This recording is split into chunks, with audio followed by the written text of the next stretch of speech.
बिस्मिल्लाहिर्रहमानिर्रहीम। अस्सलामु अलैकुम वरहमतुल्लाहि वबरकातुहू।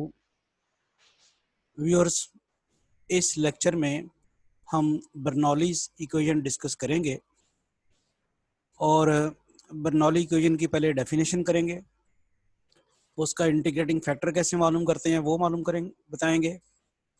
और फिर एक थ्योरम है जो आप पहली दफ़ा देखेंगे कि Bernoulli equation separable differential equation में कैसे कन्वर्ट होती है। जो दूसरे लोग मेथड यूज़ करते हैं बर्नौली इक्वेशन को सॉल्व करने का, मैंने उससे डिफरेंट किया है, क्योंकि जो दूसरे लोग मेथड करते हैं उसमें ये करते हैं कि बर्नौली इक्वेशन को पहले लीनियर इक्वेशन बनाते हैं और फिर लीनियर इक्वेशन को सॉल्व करते हैं।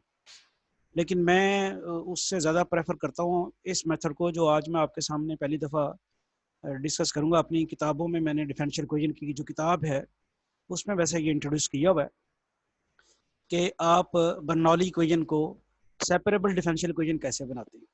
इस तरह स्टेप्स जो हैं वो रिड्यूस हो जाते हैं और डिफरेंशियल इक्वेशन सॉल्व जल्दी हो जाती है। यानी पहले स्टेप में आप सेपरेबल बना लेते हैं और सेपरेबल बनाने के बाद आप उसको सॉल्व कर लेते हैं। तो एक ख़ास किस्म की सब्स्टिट्यूशन से इसको हम बर्नौली इक्वेशन को सेपरेबल डिफरेंशियल इक्वेशन कैसे बनाते हैं वो डिस्कस करेंगे थ्योरम में, उसका प्रूफ भी देंगे और फिर एक एग्जांपल और उसके बाद कुछ एमसीक्यूज़।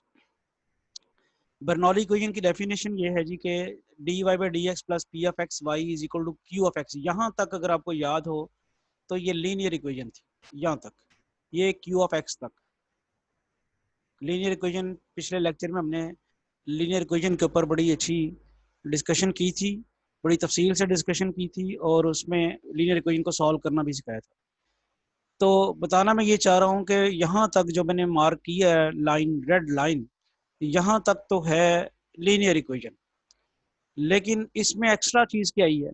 इसमें एक्स्ट्रा चीज़ आ गई है y raise to power n, dependent variable की पावर एन। इसके इंट्रोडक्शन से ये अब लीनियर इक्वेशन नहीं रही। This is not linear in Y.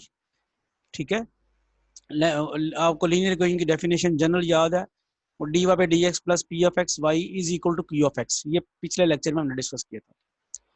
और ये भी याद रहे कि बर्नौली इक्वेशन और लीनियर इक्वेशन की लेफ्ट हैंड साइड एग्जैक्ट एक जैसी है। आप बड़े गौर से देखें कि जो लीनियर इक्वेशन की लेफ्ट हैंड साइड है वो भी यही थी। लीनियर इक्वेशन की लेफ्ट हैंड साइड जो थी वो क्या थी? वो d y by d x plus p of x y थी। और बर्नौली इक्वेशन की लेफ्ट हैंड साइड भी यही है। यानी दोनों की, लीनियर और बर्नौली इक्वेशंस की लेफ्ट हैंड साइड दोनों सेम है। सिर्फ एक्स्ट्रा काम जो आता है वो राइट हैंड साइड पे आता है और वाई की पावर एन आती है। तो ये डिफरेंशियल इक्वेशन हो गई the first order differential equation d y by d x plus p of x y is equal to q of x y raised to power n, where p of x and q of x are functions of x only, is named Bernoulli's equation after John Bernoulli, who studied it in 1695. तो ये तो introduction हो गया कि इसको Bernoulli equation क्यों कहते हैं, बिकॉज ये जिस बंदे ने स्टडी किया था उसके नाम पे है। अच्छा जी, अब थ्योरम देखते हैं कि बर्नौली इक्वेशन को किस तरह कन्वर्ट किया जाता है सेपरेबल डिफरेंशियल इक्वेशन में। This is very important and I hope के most of you will see it first time. The substitution v is equal to exponential integral of p of x dx changes the differential equation to separable differential equation. Find its solution. पहले तो ये theorem भी आ गया, theorem की statement आ गई, फिर solution के लिए हम एक एग्जांपल करेंगे। स्टेटमेंट समझें क्या है कि अगर आपको बर्नौली इक्वेशन पता चल जाए तो ये जो पी ऑफ एक्स है इसको ई की पावर में रख के इंटीग्रेट करें। याद करें कि लीनियर इक्वेशन के लिए इंटीग्रेटिंग फैक्टर होता था। ये जो पी ऑफ एक्स है इसको ई की पावर में रख के इंटीग्रेट करें और फिर डिपेंडेंट वेरिएबल से मल्टीप्लाई कराएं और वो सब्स्टिट्यूट कर दें। ये जो चीज़ जो मैं अब कह रहा हूँ, ये लीनियर इक्वेशन का जो ये होता था लीनियर इक्वेशन का इंटीग्रेटिंग फैक्टर। और फिर जब आप इसको y के साथ मल्टीप्लाई करते थे डिपेंडेंट वेरिएबल के साथ, तो लेफ्ट हैंड साइड हमेशा किसके बराबर आती थी? बार बार हम कहते रहे left hand side, when we multiply the linear equation with integrating factor, left hand side is always equal to the derivative of the product of dependent variable and the integrating factor. ये वही है, यानी linear equation का dependent variable और जो integrating factor की product आती है उसको हमने नया वेरिएबल सब्स्टिट्यूट करना भी। वंस अगेन आई रिपीट कि आप जो लीनियर इक्वेशन को सॉल्व करने के लिए इंटीग्रेटिंग फैक्टर मालूम करते थे, इसमें भी वैसे ही करना है, ई की पावर में पी ऑफ एक्स को इंटीग्रेट करना है, फिर उसको डिपेंडेंट वेरिएबल से जब मल्टीप्लाई कराते हैं, वो जो चीज़ बनती है उसको नया वेरिएबल वी सपोज कर, इससे आपकी डिफरेंशियल इक्वेशन ये वाली जो है, ये कहता है ये सेपरेबल डिफरेंशियल इक्वेशन हो जाएगी। अब जरा देखते हैं कि किस तरह ये सेपरेबल डिफरेंशियल इक्वेशन हो जाएगी। थ्योरम की स्टेटमेंट तुम्हारे सामने आ गई, इसका प्रूफ देखते हैं। तो प्रूफ में आप डिफरेंशिएटिंग बोथ साइड, ये जो वी है, वी किस तरह आया हुआ है, प्रोडक्ट यानी डिपेंडेंट वेरिएबल और इंटीग्रेटिंग फैक्टर की प्रोडक्ट। इसका जब हम डेरिवेटिव लेंगे तो हमें लगाना पड़ेगा प्रोडक्ट रूल, यानी वाई का डेरिवेटिव लेंगे d y by d x और ई की पावर को ऐसे रख लेंगे, फिर वाई को वैसे रख लेंगे और ई की पावर का डेरिवेटिव लेंगे, और ई की पावर का डेरिवेटिव लेते वक्त भी आपको जरा देखना पड़ेगा। चले मैं d v over d x ले रहा हूँ, तो राइट हैंड साइड पे वही जो मैंने अभी काम किया कि वाई का डेरिवेटिव लिया d y by d x और ई की पावर वो जो कुछ थी ऐसे रहने दी, फिर मैं प्लस करूंगा वाई वैसे रखूंगा, और ई की पावर का डेरिवेटिव लेते वक्त एक काम तो होना है कि ई की पावर एज इट इज आनी है, फिर ई की पावर जो है पावर का डेरिवेटिव लेना है। पावर है क्या, integral P of x, integral P of x का जब डेरिवेटिव लेंगे तो इंटीग्रेशन खत्म हो जाएगी, सिर्फ क्या रह जाएगा, P of x. I hope कि आपको समझ आ गई है कि जब हमने ई की पावर का डेरिवेटिव लिया तो यही करते हैं ना, ई की पावर एज इट इज रहती है, e exponential function as it is रहता है, फिर पावर का डेरिवेटिव लेते हैं। और पावर इस वक्त है क्या, पावर यहाँ पे ये वाला इंटीग्रल है, ये इसका जब डेरिवेटिव लेंगे तो सिर्फ क्या रह जाएगा, पी एफ एक्स रह जाएगा। तो ये आपको सारी बात क्लियर होगी कि हमने क्या किया, जब हमने वेरिएबल्स पुट किया है v is equal to product of dependent variable and exponential function यानी वो इंटीग्रेटिंग फैक्टर, उसको v सब्स्टिट्यूट किया, उसका डेरिवेटिव लिया, तो हम यहाँ पे पहुंचे, ये चीज़ हमारे पास आ गई है। नेक्स्ट देखते हैं कि फिर जो यहाँ से d y by d x की, यहाँ से ई की पावर एक्स जो है वो आप कॉमन ई की पावर जो है एक्सपोनेंशियल फंक्शन जो है वो कॉमन ले सकते हैं, और जब वो आप कॉमन लेंगे और उसके बाद फिर देखते हैं कि आपके पास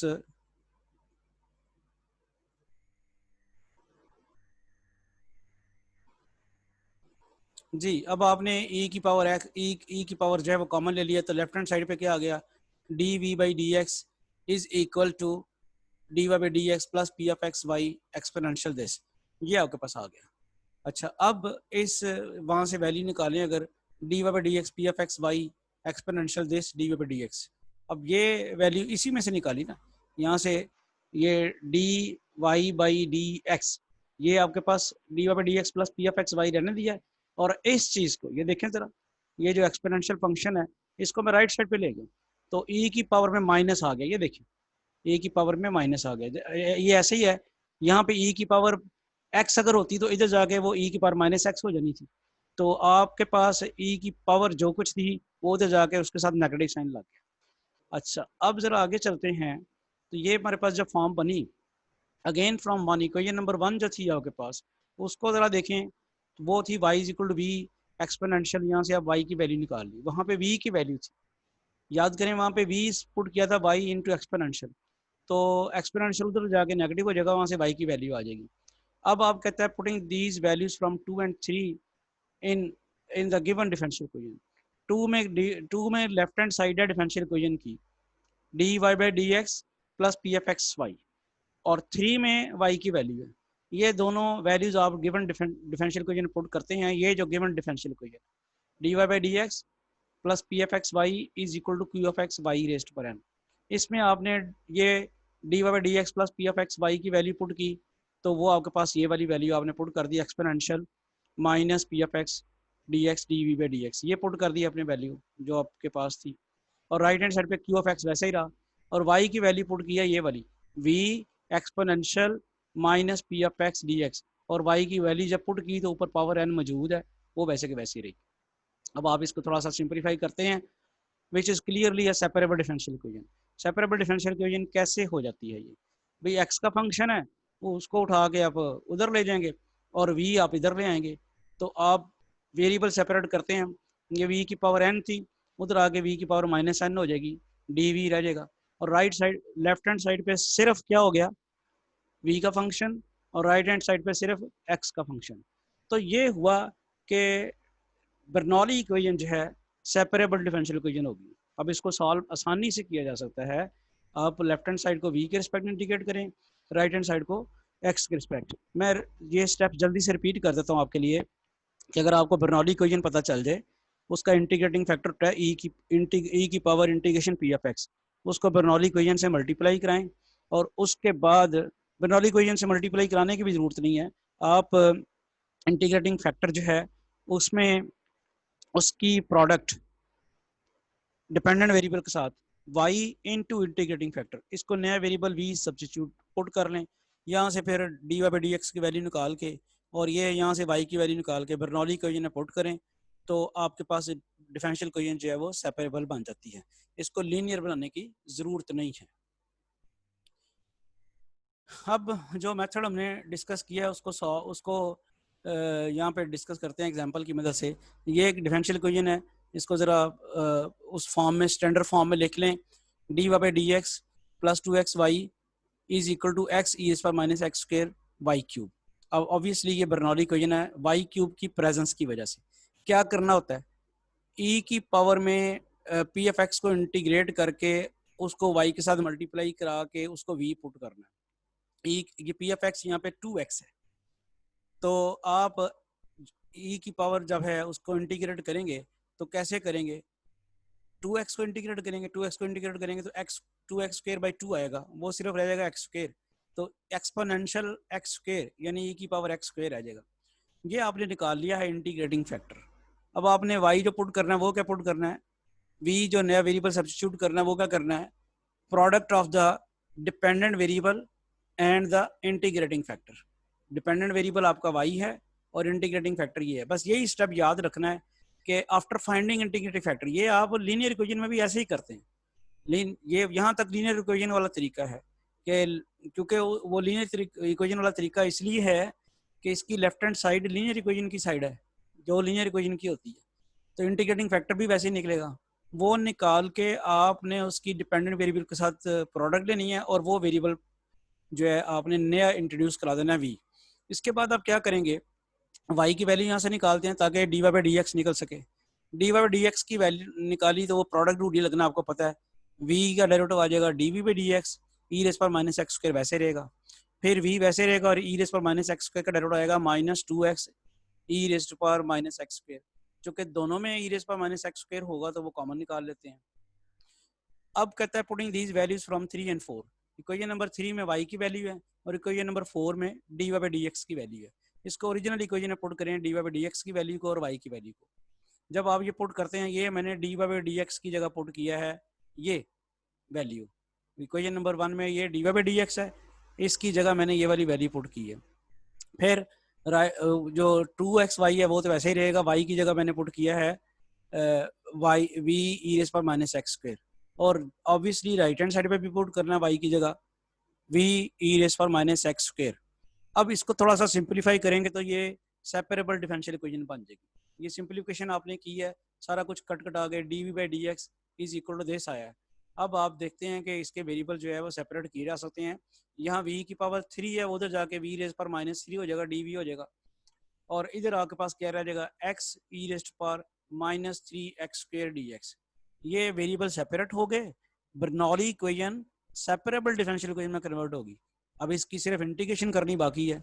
इसकी इंटीग्रेशन अगर आप करने के लिए आपको चाहिए होगा इसका -6x चाहिए होगा इसका डेरिवेटिव, तो वो मैंने -6 से मल्टीप्लाई कर दिया, x तो पहले ही मौजूद है, तो -6 से मल्टीप्लाई कराया। अब मैं उसको इंटीग्रेट जब करता हूँ दोनों तरफ नेगेटिव साइन, तो मेरा जो इंटीग्रेशन करने के बाद आ जाता है 3v की पावर -2 और इधर आपके पास क्या आ जाता है ई रेस्ट पर -3x square plus constant of integration आपके पास c आ जाता है।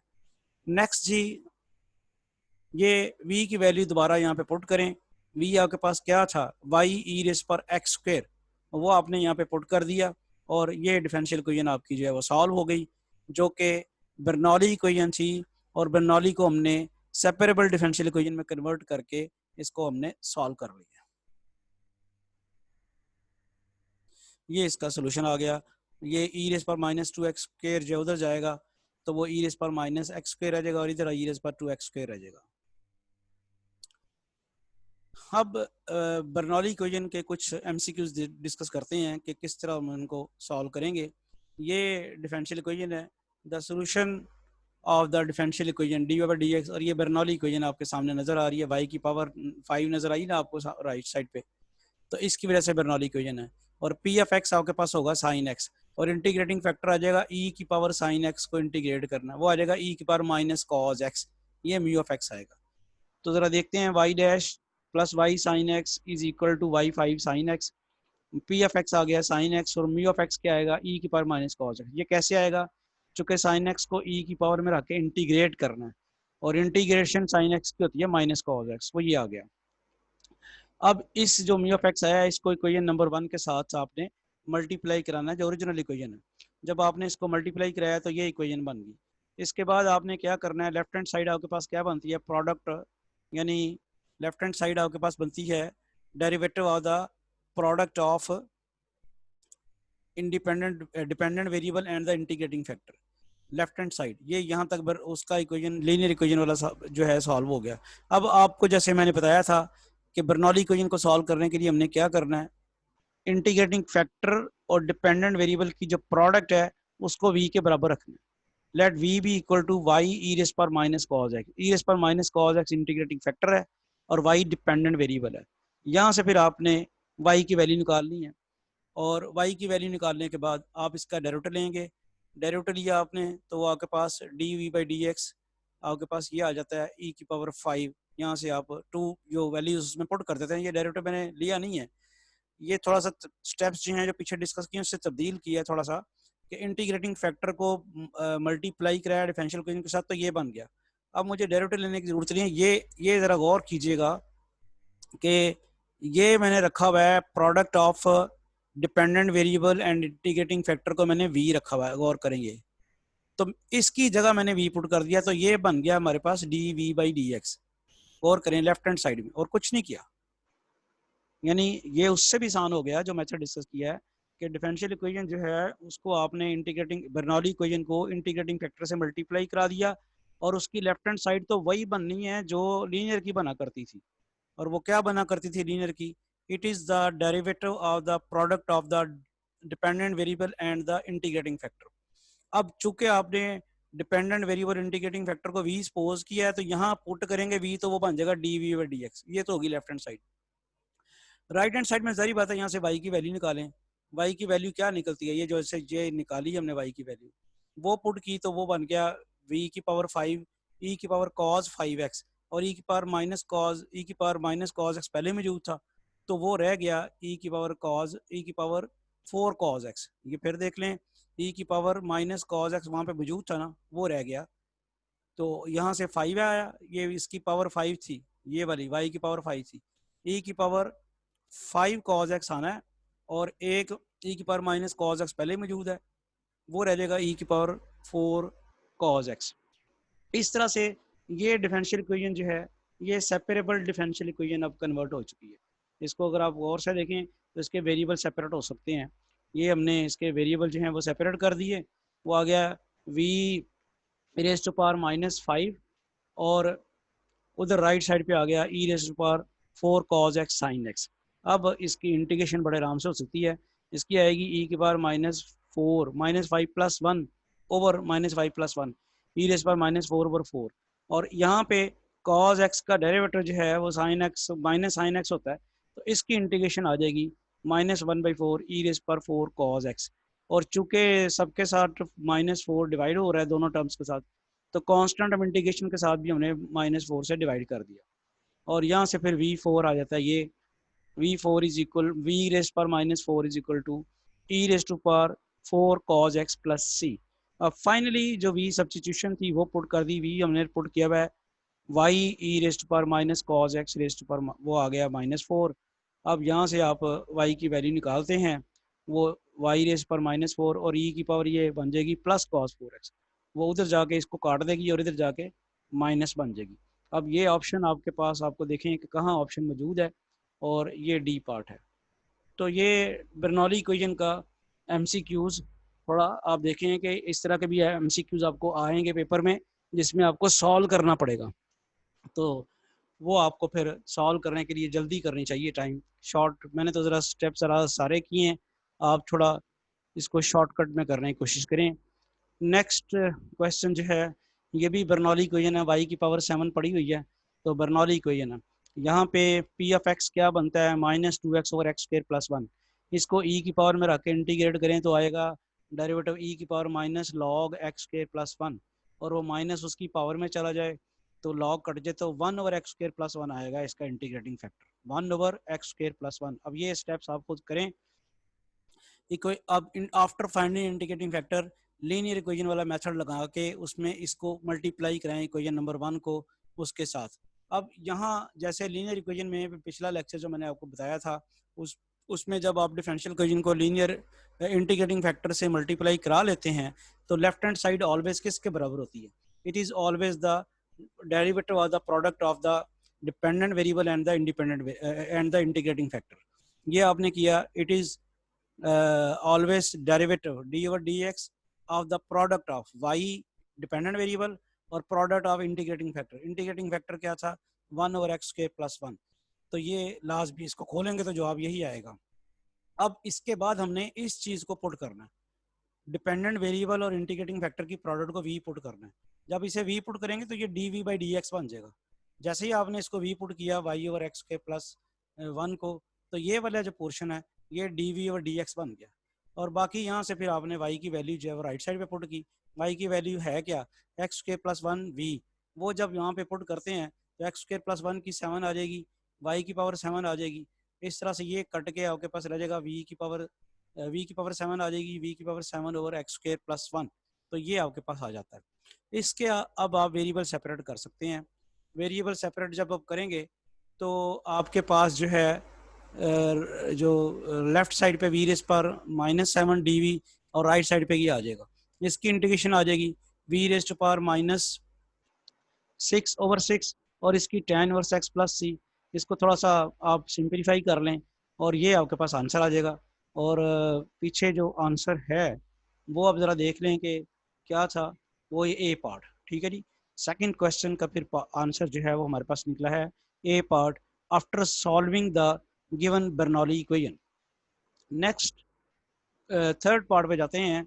ये भी बर्नौली इक्वेशन है, वाई स्क्वायर की प्रेजेंस जो है इसको बर्नौली इक्वेशन बता रही है। इसको भी फिर ज़रा पहले स्टैंडर्ड बर्नौली इक्वेशन में कन्वर्ट कर लेते हैं और वो कन्वर्ट करने के बाद आपके पास ये आ जाएगा integrating product of the integrating factor and the dependent variable. इसमें इंटीग्रेटिंग फैक्टर जो है एक्स आएगा। मैंने यहाँ पे स्टेप ज़रा शॉर्ट कर दिए हैं। तो अब आप प्रोडक्ट को वी सपोज करेंगे तो ये automatically d v by d x बन जाएगा, ये बन जाएगा d v by d x. Right side पे वाई की वैल्यू पुट करें, वाई की वैल्यू आपके पास है वी ओवर एक्स, यहाँ पे पुट करें तो v square over x square आ जाएगा। अब आप इस पोजीशन में हैं कि आपके वेरिएबल सेपरेट आ जाए। तो आपने सबसे इम्पोर्टेंट जो है इस लेक्चर में देखा है कि बर्नौली इक्वेशन को हम सेपरेबल डिफरेंशियल इक्वेशन में कैसे कन्वर्ट करते हैं। ये मल्टीप्लाई कराया वी रेज पर -2 dv और फिर आपने इसकी इंटीग्रेशन की -1 ओवर v आएगी। इसकी इंटीग्रेशन जो है वो आपको करनी पड़ेगी बाई पार्ट्स। अगर आप करेंगे तो वो आ जाएगी ये जो आपके सामने है ये log x, और इसके बाद आप v की वैल्यू पुट करते हैं वहाँ पे, वो x y इन्वर्स आ जाता है और फिर y इन्वर्स यहाँ से ये निकलता है, x इन्वर्स दोनों तरफ कट के, और सोल्यूशन आपके पास मौजूद है सी पार्ट। एक और क्वेश्चन देखते हैं, d y d x plus y over 2x is equal to x over y cube. ये भी फिर इसको ज़रा स्टैंडर्ड फॉर्म में लिखें, d y d x plus y over 2x is equal to x की power x over y cube. तो ये वाई के ऊपर जाके वाई रेस पर -3 हो जाएगा ना, तो ये वाई की पावर -3 इंडिकेट कर रही है बर्नौली इक्वेशन। मैं यहाँ पे थोड़ा सा ना स्टेप्स बताना चाह रहा हूँ आपको। यहाँ पी एफ एक्स क्या चीज़ है, 1 ओवर 2x है, और म्यू ऑफ एक्स कैसे आना है, वो 1 ओवर 2x की इंटीग्रेशन करनी है ई की पावर में रख के, और वो ई की पावर में रख के जब आप इंटीग्रेशन करेंगे तो 1/2 कॉमन निकल जाएगा। इंटीग्रेशन आपको करनी पड़ेगी किसकी, 1 ओवर एक्स की। 1 ओवर एक्स की इंटीग्रेशन लॉग एक्स होगी, और लॉग एक्स से पहले जो 1/2 है जब वो एक्स की पावर बनेगा तो वो बना देगा अंडर रूट एक्स, और इस तरह ये एंटी लॉग और लॉग आपस में जो हैं वो कैंसिल हो जाएंगे। ये लॉग और एंटी लॉग आपस में कैंसिल होके आपको क्या दे देंगे, अंडर रूट एक्स दे देंगे। तो म्यू ऑफ एक्स की वैल्यू जो हमारे पास आएगी वो क्या आ जाएगी आपके पास, under root x. Mu of x की वैल्यू आपके पास आ जाएगी अंडर रूट एक्स। ये मैंने कैलकुलेशन आपको यहाँ पे कर दी है। अब ज़रा इस कैलकुलेशन को देखने के बाद हम ज़रा आगे चलते हैं। तो ये आप देखते हैं कि mu of x under root x के बराबर जो मैंने यहाँ पे वर्किंग करके दी आपको उसके मुताबिक आ गया। इसको डिफरेंशियल इक्वेशन को मल्टीप्लाई करते हैं अंडर रूट एक्स के साथ। फिर लेफ्ट हैंड साइड क्या आनी है, derivative of the product of dependent variable and the integrating factor. और फिर इसको सेपरेबल में कन्वर्ट करने के लिए क्या करना है, यहाँ से स्टेप चेंज हो जाता है ना। लीनियर इक्वेशन को यहाँ से हम क्या करते थे, दोनों तरफ इंटीग्रेट करते थे, लेकिन ये इंटीग्रेट हो नहीं सकती। यहाँ पे क्या करेंगे हम कि डिपेंडेंट वेरिएबल और इंटीग्रेटिंग फैक्टर की जो प्रोडक्ट है उसको हम वी सपोज कर लेंगे। वी सपोज किया और फिर जब इसमें पुट करते हैं तो ये बन जाता है d v by d x, और ये d v by d x बन गया। राइट हैंड साइड पे यहाँ से जो वैल्यू वाई की निकली है वो पुट की, और इसके बाद आपने वेरिएबल सेपरेट कर दिए, वो आ गया v cube d v x cube d x. अब आप इंटीग्रेशन कर दें 4 से मल्टीप्लाई करा के, तो वो आ जाएगा v four is equal to x four plus c. और ये आंसर जो है आपके पास मौजूद है बी पार्ट में, यानी वाई फोर ये पुट करें ना, इसमें वी फोर की वैल्यू, वी की वैल्यू पुट करें, वो वाई वी की वैल्यू आपके पास कहाँ पे पड़ी हुई है, वाला वी की वैल्यू ये पड़ी हुई है वाई अंडर रूट एक्स। तो जब वी फोर करेंगे तो वाई फोर एक्स स्क्वेयर बन जाएगा, वो यहाँ पे आपके पास आ गया। और यहाँ से वाई फोर की वैल्यू निकली एक्स स्क्वेयर प्लस सी एक्स की पावर -2, जो कि बी पार्ट आपके पास सोल्यूशन है। तो मैं थोड़ा सा फिर रिवाइज कर दूं कि लीनियर इक्वेशन और बर्नौली इक्वेशन में क्या डिफरेंस है सॉल्व करने में। इसके इनिशियल स्टेप्स दोनों के सेम है। पी ऑफ एक्स निकालते हैं, उसको ई की पावर में रख के इंटीग्रेट करते हैं, डिफरेंशियल इक्वेशन से मल्टीप्लाई करते हैं, और लेफ्ट हैंड साइड आ जाती है derivative of the product of integrating factor and the dependent variable. इसके बाद लीनियर इक्वेशन के लिए तो हम इसको इंटीग्रेट करते हैं, लेकिन बर्नौली इक्वेशन के लिए ये जो प्रोडक्ट होती है इसको हम वी सपोज कर लेते हैं, और उसके बाद ये डिफरेंशियल इक्वेशन सेपरेबल हो जाती है, और फिर उसको सॉल्व करते हैं।